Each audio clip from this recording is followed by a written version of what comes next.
Donne la parole.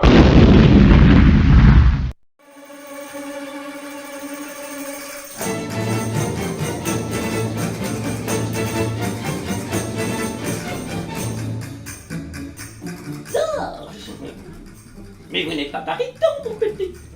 Vous êtes ténor.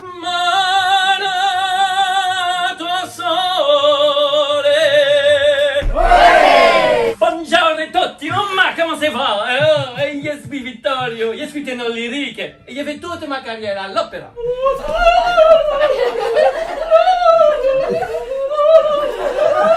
J'ai senti un œil complice avec toi là. Non. Ah oui, lui aussi, il met les robes de sa mère. Non. Pourquoi me réveiller au souffle du printemps? Bonjour à toutes et à toutes, bienvenue sur Artop, les artistes sont sympas. Alors aujourd'hui, j'ai le plaisir de recevoir Georges Desmory. Bonjour Georges. Bonjour. Ça va? Bah très bien. Et toi? Merci Bien. merci de me recevoir là. C'est Bah super. écoute, c'est un plaisir, bonne année, hein. Ah bonne année, tous mes Puisque vœux c'est également. On peut le faire jusqu'à fin janvier du coup. Beaucoup de que je te souhaite beaucoup d'interviews comme ça avec plein d'artistes. Bah voilà, bah tu sais que il y en a pas mal, hein. Ah, j'imagine. Ah oui, je sais. Voilà. Alors, tu es une personnalité reconnue pour ton parcours et ton engagement à travers cette interview. Nous allons revenir sur ton cheminement, tes convictions et ta vision pour l'avenir. Ouais, tout un programme. Alors, tout un programme. Georges, pour celles et ceux qui ne te connaissent pas encore, peux-tu présenter en quelques mots, te présenter? Bon, tu es au théâtre. Moi, me présenter moi Ouais, directement. tu es ténor, c'est ça? Écoute, j'ai envie de dire, je suis ténor, mais je suis presque ténor parce que c'est un peu le sujet du spectacle, si tu veux, c'est que c'est une voix. Moi, quand j'étais petit, je voulais être chanteur d'opéra, mais je préfère me présenter en tant que comédien, tu vois, parce que je suis encore entre deux sur est-ce que je suis comédien, chanteur d'opéra. C'est toute une quête, toute une recherche en fait. Et c'est ce que je propose aussi de vivre à travers mon spectacle. C'est un petit peu ça que je raconte. C'est la quête de la voix et de la voix VOX et de la voix VOIE. Mais moi, en tant que comédien, j'ai fait de la comédie de boulevard. J'ai joué dans les opérettes aussi, Offenbach, tu vois. Pas mal joué dans les opérettes d'Offenbach. L'avantage d'Offenbach, si tu veux, c'est que c'est très joué. Il y a beaucoup de comédie et en même temps c'est très chanté, c'est une voix lyrique hein, malgré tout. Donc ça permet vraiment de réunir les deux disciplines que j'affectionne particulièrement. Bon, tu joues au théâtre en ce moment. Ouais, c'est ça, T'es surtout là pour ça, mais on va aussi ça. te découvrir. c'est ça. Quel a été ton moment décisif de ton parcours, celui qui a véritablement orienté ton trajectoire professionnelle? Alors là, une décision vraiment importante, ça a été quand j'ai arrêté de tourner dans une opérette. D'Offenbach principalement. Et quand cette opérette s'est arrêtée, je me suis retrouvé un petit peu au chômage, sans emploi, et je me suis dit mais c'est pas possible, je peux pas rester comme ça. Il faut que je fasse quelque chose. Et là, je me suis mis à écrire. Voilà. Et je me suis mis à écrire, à chercher. C'est toute une quête d'ailleurs, d'écrire un one man show, c'est tout un travail, une recherche sur soi-même. Mais j'ai abouti sur l'écriture de mon parcours en tant que chanteur. Voilà. D'accord. L'écriture, ça t'a mis combien de temps?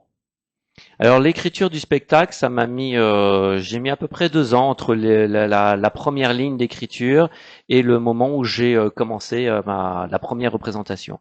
On peut dire, oui, c'est 2 ans. Mais auparavant, j'avais beaucoup fait aussi de comedy club avec d'autres types de textes, parce qu'avant de m'attaquer à ce sujet, qui est un sujet qui m'est propre et personnel, je m'attaquais à d'autres sujets beaucoup plus classiques qu'on rencontre beaucoup plus dans les comedy clubs. Tous les stand-uppers qu'on peut voir racontent beaucoup leur vie et puis des moments qui peuvent nous arriver à tous et tout à chacun. Et finalement, moi, au bout de 4 ans de recherche artistique et de comédie club en comédie club, eh ben, j'ai décidé d'aboutir sur un travail beaucoup plus personnel qui est de parler de ma voix, de mon rapport à la voix et de mon rêve de gamin qui était au départ d'être chanteur d'opéra. Donc, si j'ai bien compris, tu es plutôt comédien sur les planches, Ouais, c'est pas ça. trop au cinéma ni à la télé. Alors le cinéma, j'ai essayé, mais j'ai fait beaucoup de courts-métrages principalement. D'accord. Donc je connais la caméra. J'aime beaucoup d'ailleurs travailler face caméra. Mm. Mais sinon, beaucoup de théâtre, ouais, depuis ma tendre enfance, ouais, sur les planches. Bon, tu joues au théâtre jusqu'en mars, hein, C'est ça, fin 2026. mars, ouais, tout à fait. Donc, tu peux nous dire où, quand, à quelle heure? Alors c'est au Théâtre Le Lieu, au 41 rue de Trévise, à Paris, et c'est tous les jeudis à 20h15. Voilà. Et c'est jusqu'à fin mars. Ça doit être le 26. Donc c'est tous les jeudis. D'accord. Cette pièce, tu es tout seul sur scène? Alors c'est un seul en scène effectivement, tout seul. Donc c'est pas un spectacle musical avec piano voix. Non non, c'est vraiment construit presque comme un stand-up parce que j'aime beaucoup ça. C'est vraiment construit comme un stand-up et donc je pars en digression régulière sur ma vie pour pouvoir évidemment aborder le sujet de l'opéra et puis expliquer à tout le monde et principalement aux néophytes que l'opéra c'est pas fait pour les intellos contrairement à ce qu'on pourrait croire. Quelles sont, selon toi, la réalisation la plus importante à ce jour que tu as faite au La niveau réalisation la plus ouais, importante. au niveau du théâtre? Écoute, Peut-être je- cette pièce que tu es en train de jouer actuellement? alors cette pièce c'est très important dans ma vie. Ça c'est évident que c'est un tournant. Mais j'ai envie quand même de te parler de l'opérette d'Offenbach que j'ai tournée dans toute la France avec une équipe formidable qui s'appelle Monsieur Choufleury restera chez lui, que j'ai interprété pas plus tard que le week-end dernier à Castres, dans le magnifique théâtre municipal de Castres. Et on remplit les salles avec cette opérette, c'est formidable. On l'a tourné dans toute la France, on a fait 2 Avignon avec ça, et on a même remporté le prix du meilleur spectacle musical. D'accord. C'est te dire. Donc ça a été vraiment très très riche en émotions, en connaissances artistiques, en rencontres artistiques. C'est donc vraiment ça. Voilà, je peux pas ne pas parler de ça. Mais je parle pas de spectacle, je parle pas d'opérette dans mon spectacle. L'opérette, c'est finalement un art que peu de personnes peuvent connaître. Donc je me focalise plus sur l'opéra, qui est beaucoup plus quand même beaucoup plus démocratisé comme style de théâtre. Bon, donc la pièce que tu joues actuellement, c'est une pièce que tu as mis 2 ans pour l'écrire, c'est ça? Oui, c'est ça, tout Voilà. à fait. Et je l'ai joué là en décembre. Ça faisait 1 an que je le jouais. Donc là maintenant, voilà. Donc là, tu es reparti jusqu'à fin mars? Absolument. Pour le moment, c'est jusqu'à fin mars. Voilà. Mais j'encourage tout le monde, à ceux qui auraient raté évidemment toutes ces représentations, à rester au courant sur le site internet que tu donneras. Il y aura des dates à venir par la suite. D'accord. Tourner dans toute la France après, peut-être? Alors ben j'espère. Ouais. Pour le moment, le spectacle Peut-être aussi. il est en rodage malgré D'accord. tout, donc je Ouais. continue de l'améliorer. J'espère pouvoir faire quelques festivals. Et puis, mais sinon, bien sûr, j'espère pouvoir faire des dates. Peut-être dans Avignon toute la aussi France. cette Alors année? pas cette année, mais peut-être l'année prochaine. D'accord. Pourquoi pas cette année? Pourquoi pas cette année? Parce que c'est quand même un certain budget et j'ai envie d'être prêt et d'avoir mon équipe. Donc il faut que je trouve. Alors l'attachée de presse, je l'ai, elle est formidable et je la remercie beaucoup d'ailleurs. Hein, Dominique Lotte, elle est merveilleuse. Mais il me faut aussi un diffuseur, etc. Donc il y a quand même, il faut une équipe, il faut un certain budget. Donc voilà, ce sera pas pour cette année. Quelles difficultés majeures as-tu rencontrées à monter ce spectacle? Ah ça c'est une bonne question. Parce que on se rend pas compte du style auquel je m'attaque, mais c'est la voix lyrique et un spectacle stand-up avec une voix parlée qui est tout à fait normale.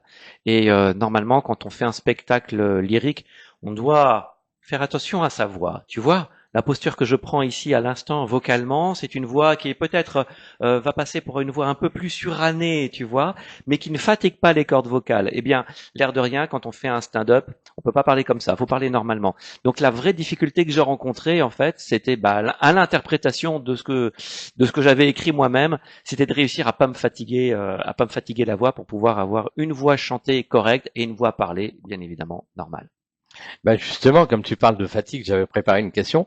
Qu'est-ce qui te motive à continuer même dans des moments de doute ou de fatigue? Qu'est-ce qui me motive? C'est les réactions du public et des néophytes qui me disent en sortant du spectacle que ça leur donne envie d'écouter du lyrique et d'écouter des airs d'opéra. Alors ça, c'est là, moi, quand on me dit ça, moi, je me dis yes, yes, j'ai réussi mon challenge parce que c'était vraiment ça mon challenge. Et là, je me dis mais il faut que je continue, il n'y a pas de souci. Quel regard portes-tu sur l'évolution dans le théâtre? Sur l'évolution dans le théâtre, Dans le globalement, théâtre, tu veux ouais, dire? globalement. Globalement, écoute, c'est très intéressant ce qu'on vit depuis déjà une bonne dizaine d'années, hein. On a une émergence de one-man show, principalement de stand-up. Donc c'est de l'humour, c'est de la réflexion sur la vie, etc. Et ce que je vois, c'est que ça attire un public de tout horizon. Et ça, c'est merveilleux, ça. Donc tu as des personnes qui peut-être ne seraient jamais entrées dans un théâtre et qui, parce qu'il y a un artiste qui se produit sur une scène, paf, ils font venir ces gens-là. Donc ça, c'est merveilleux. Et le nombre de spectacles qui se donnent en ce moment à Paris, enfin, je veux dire, c'est un festival permanent, Paris, hein. Donc, Ouais. on a un accès à la culture qui est merveilleuse. Et pour le moment, le prix des places, parfois c'est un peu cher, mais le prix des places n'a pas encore flambé. On n'est pas encore comme aux États-Unis, mais donc ça reste encore accessible. Heureusement, j'espère que ça va durer. Là, évidemment, on est un peu dans une incertitude. On ne sait pas comment va se passer les années futures. Hmm. Ah, par exemple, toi, si on veut aller te voir, c'est combien la place? Écoute, en fonction des jours, tu peux avoir 2 places pour 16 euros. D'accord. C'est Oui, le c'est pas prix cher. c'est Ouais. le prix le moins cher. Sinon après, on est entre 10 et 15 euros. Et parfois c'est un peu plus, ça dépend de la billetterie où tu vas. Alors, quel conseil donnerais-tu à quelqu'un qui souhaite suivre ton parcours? Oh, c'est dur de donner des conseils, surtout quand on a mon parcours il est semé d'embûches, hein. J'ai mis 15 ans moi avant de maîtriser ma voix de ténor. Donc je pense que il faut suivre son cœur, il faut écouter les conseils, pas toujours les suivre, mais il faut surtout bien écouter les conseils de sa femme. Ça, c'est fondamental. Alors ça, c'est un truc, un conseil à suivre, c'est les conseils de sa femme. Sinon, ça va être compliqué. Puis elles ont toujours raison, de toute façon. Donc il faut les écouter. Ouais. Ça, c'est le conseil principal. Tu es déjà sur un autre projet? Tu as déjà écrit une autre pièce? J'ai écrit d'autres pièces, mais j'ai tout mis entre parenthèses pour pouvoir me focaliser sur ce spectacle. J'ai pas envie de courir 2 lièvres en même temps. Donc là, pour le moment, je suis là-dessus. Ça me prend suffisamment de temps. Puis pour le moment, ça me va très bien. Mais je tourne encore un peu de temps en temps dans des opérettes ci et là. Un petit a cappella? Tu veux un a cappella? Ouais. Oh là là, a cappella. Ouais, écoute, il y a du soleil, hein. Ouais. On va en profiter. On va le faire rentrer dans la pièce. Tu connais Au Sole Mio? Au Sole Mio. Ah oui, je connais. Au Ouais. Sole Mio, c'est un air napolitain, c'est extraordinaire cette chanson. C'est Pavarotti a excellé dans cette chanson. Che bella cosa, una giornata e sole, un'aria serena dopo una tempesta. L'aria fresca pare già una festa. Che bella cosa, una giornata e sole. Voilà. Magnifique voix en tout cas. Avec Hein? plaisir. Victoria, elle a le sourire là-bas. Hein? Yes. Comment imagines-tu ton avenir dans 5 ou 10 ans? Oh là là, ça coûte 10 ans. Oh, j'ai une petite idée, mais ce serait très présomptueux d'en parler. Mais ouais, j'aimerais faire les grandes scènes parisiennes, bien sûr, et les tournées.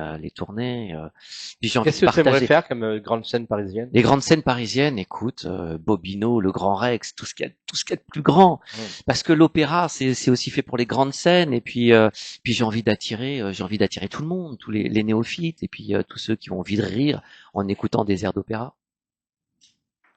Bon, donc tu vas transmettre à celles et à ceux qui t'écoutent aujourd'hui l'envie de monter sur scène. Écoute, avec grand plaisir. Là, vraiment, ça, si je peux transmettre une passion, que ce soit la comédie, le chant, le désir de chanter. Je sais que parfois, il y a des personnes qui sortent de ma représentation en me disant, mais je vais me remettre à chanter, etc. Donc, il y a vraiment un engouement autour de ça. Donc, oui, bien sûr, c'est formidable de pouvoir ou déclencher des vocations quand les enfants viennent me voir, ou de redéclencher des vocations. Tu as fait des cours de chant, des cours de voix? J'ai pris des cours de chant, Ouais. bien sûr, avec une prof de chant qui s'appelait Monique, qui a galéré aussi dans la recherche du développement vocal, parce que j'avais une voix Ouais, c'est un qui vrai était... travail, ça, le développement vocal. C'est un vrai travail, le développement vocal, tant pour l'étudiant que pour le professeur. Tous les professeurs n'arrivent pas forcément à développer la voix parce qu'il faut avoir écouté beaucoup de voix différentes pour vraiment réussir à trouver le biais qui va te permettre de développer le timbre lyrique et puis les fameux aigus que le ténor doit maîtriser. Et moi, ma Monique à moi, elle a galéré pendant 2 ans. Mes aigus sortaient pas, donc j'ai beaucoup ça a été tout un parcours. Donc j'ai commencé par elle, puis après j'ai eu beaucoup d'autres professeurs. Mais chacun m'a donné des petits éléments comme ça. Mais figure-toi que c'est pas un professeur qui m'a fait le plus évoluer. Ah oui, c'est quoi? La personne qui m'a fait le plus évoluer tout d'un coup, en l'espace d'une demi-heure, c'est un ostéopathe. D'accord. J'avais les aigus bloqués juste avant. Ouais. Pendant 15 ans, les aigus bloqués. Et un jour, je vais voir un ostéopathe. Il me débloque. Et splam, je sors un contrut juste après. Magnifique. Ah ouais, Ouais. magnifique, ouais. Voilà, c'est ça. Excellent. Alors ça, c'est le conseil que je peux donner aux jeunes qui débutent, tu vois. Avant de chanter, va voir un ostéo. Voilà. Il va te dégager tout ça. Et ça, le corps, c'est vrai que le corps, c'est l'instrument de musique. Donc, il faut qu'il soit très décontracté, relax. Voilà, il faut vraiment offrir un terrain positif pour pouvoir travailler le chant. Bon, magnifique. Pour finir l'émission, les réseaux sociaux. Ah, ça c'est important, Ça, bien c'est sûr. important, ouais. J'ai un compte Instagram, on peut me suivre sur Georges Demory. Faut juste taper mon nom, on reconnaîtra l'affiche. C'est Georges_Demory, trait du bas. Et puis sinon, il y a une chaîne YouTube aussi. Tu peux taper Georges Demory, tu trouveras une chaîne YouTube. On verra d'ailleurs quelques courts-métrages aussi sur cette chaîne. On trouvera aussi le teaser du spectacle. Et puis Facebook aussi. Voilà, tu me trouveras aussi sur Facebook. Court-métrage, ça tournait dans quoi? Alors c'est des petits courts-métrages ponctuels. Et il y en a un qui s'appelle La cigale et la pluie, qui est marrant parce que finalement elle parle un peu de ma vie, l'histoire c'est en rapport évidemment avec la fable La cigale et la fourmi, et je joue la cigale, celle qui a envie de chanter tout l'été et puis qui à un moment donné se retrouve fort dépourvue parce qu'il n'y a plus de thunes pour pour boucler le mois. Donc c'est un court-métrage assez sympa. Je sais pas si on peut le voir par contre sur YouTube parce qu'il doit tourner en festival, donc je suis pas sûr qu'on puisse le voir. Bon. Merci beaucoup d'être passé sur Art Top. Ah ben c'est moi qui te remercie. Merci beaucoup Merci. pour ton invitation. Merci beaucoup. Merci et à puis, tous. On se dit à très vite. Yes. Voilà. Merci à tous. Et nous, on se dit à la semaine prochaine. Bye bye.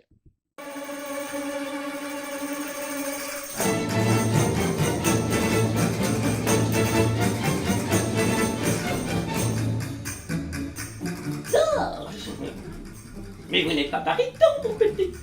Vous êtes ténor.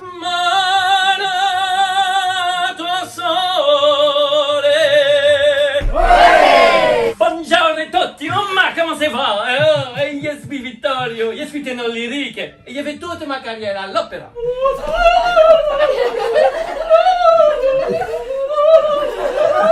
J'ai senti un œil complice avec toi là. Non. Ah oui, lui aussi il met les robes de sa mère. Pourquoi